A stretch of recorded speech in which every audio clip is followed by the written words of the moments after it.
Здравствуйте. Сейчас я начинаю собирать двигатель. Но прежде чем собрать двигатель, надо его тщательно обдуть, витерти, видуть увесь пилинки, соринки. Кожне отверстие треба видути компресором, щоб воно було ідеально чисте.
Так само зараз переходимо обдувати коленвал.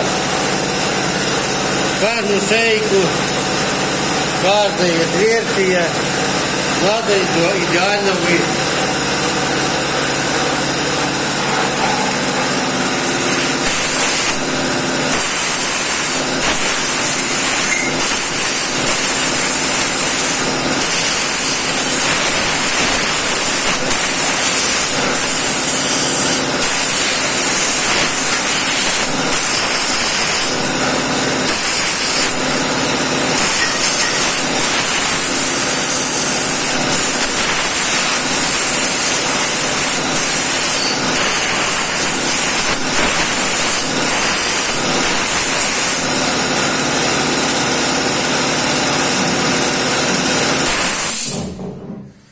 Тепер його переворачуємо.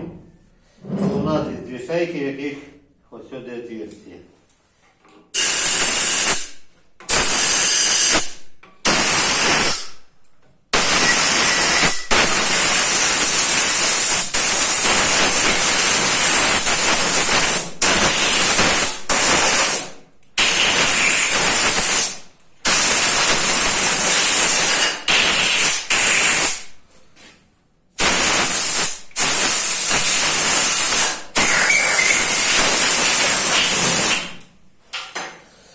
І так обдувку закончили, і вже після обдувки все це можна збирати.